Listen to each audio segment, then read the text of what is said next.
It still surprises me when I say that out loud. 90 years. A lifetime behind me. A million memories. Some faded with time. Others etched into my heart so deeply I can still feel them like yesterday. My husband, he left this world too soon. He was barely 40 when illness took him. And just like that, I was alone. Alone with 5 children. The youngest, still in diapers, barely able to speak. I didn't have the luxury of grieving. Life didn't pause for me. It kept moving, and I had no choice but to run to keep up. I remember the early days like they were yesterday. The quiet panic I carried in my chest. The way my hands trembled when I held the bills. The mortgage we had just taken out together now sat on my shoulders alone. That little apartment we had dreamed of building a life there. I couldn't let go of it. Not for me, but for the children. They needed stability, a place to call home. So, I fought. I cleaned houses, cooked in kitchens, took shifts in dusty warehouses, sometimes back. I did laundry for people who didn't even know my name. Every penny mattered.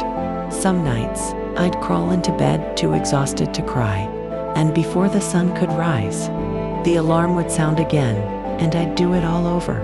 My children, they grew up faster than they should have. They watched me work, watched me push through. They looked after each other when I couldn't be there. They became each other's protectors. I carried the guilt of not being present, of missing school plays and bedtime stories. But deep down, I knew I was giving them something else. Survival, strength. We were strangers in a big city, far from our hometown. I used to miss the quiet of that small town the way everyone knew your name. But slowly, our little apartment became my world. It held our laughter, our fights, our silent dinners and loud birthdays. It smelled of home-cooked meals and tired feet. It echoed with memories. Years passed. One by one, they grew, got jobs, fell in love, started families of their own. I was so proud. Each time they stepped out that door to chase their dreams. I smiled even when my heart ached a little. I stayed behind. In that same modest apartment, my home, my sanctuary, my balcony with the peeling paint and the little flower pots, my geraniums, those were my peace. Every evening, I'd sit there, sip tea, and breathe. Watch the world slow down. Listen to the wind. And remember, the days were quiet, sometimes too quiet, but I had grown to love the stillness. I'd read, watch the birds. Occasionally, a neighbor would drop by. I survived on a small pension, and it was enough, more than enough, because I had peace. I had dignity. I had built a life I could be proud of. And then, one day, everything changed. It was so ordinary. They said, "Let's go for a walk, Mom." I remember putting on my shoes slowly, holding my daughter's hand. I remember the sunlight, the warmth. I didn't know that walk would lead me somewhere I wouldn't return from. We arrived at what I now know is a nursing home. And before I could understand why we were there, they were gone. They say it's for my own good, that I need care, supervision, that I'll be safer here. Maybe they're right. The staff is kind. The meals are warm. I'm surrounded by others my age. But it's not home. It never will be. I miss my things. My teacups. The creak of my old chair. My balcony. My geraniums. I miss the freedom to choose what I do with my day. Here, everything runs on a schedule. When to eat. When to rest. When to talk. Even when to be alone. Sometimes, I feel like a guest in my own life. I know they love me. I truly believe they do.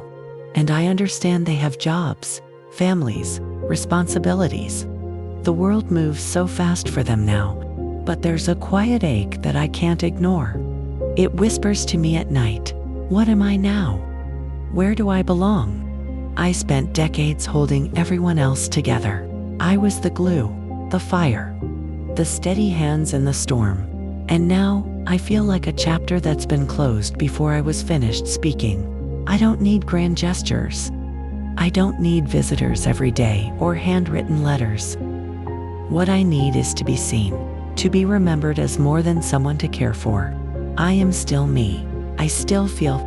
I still dream. I still remember the weight of my baby in my arms. And the way my husband used to laugh when he danced with our daughter in the kitchen. Just because I've aged doesn't mean I've disappeared. Aging is not a tragedy. It's a transformation. Yes, my hands shake now. My legs don't carry me the way they used to. But my heart, my spirit, they are strong, fierce, alive. I want people to know we, the elderly, are not burdens. We are living history. We are walking stories. We are reminders of how far love, grit, and sacrifice can carry a human soul. I don't regret a single thing.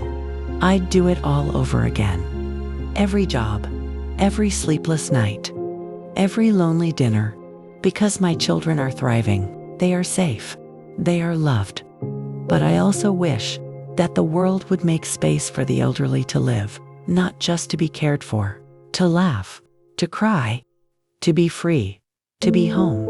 If you're listening to this and you have aging parents, grandparents, neighbors, remember this. Growing old isn't the end of usefulness.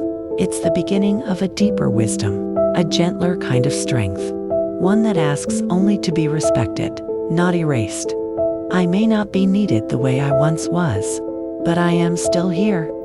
I still matter, and I hope, in some small way, my story reminds you that we all deserve to be honored, heard, and held with care, no matter how old we become.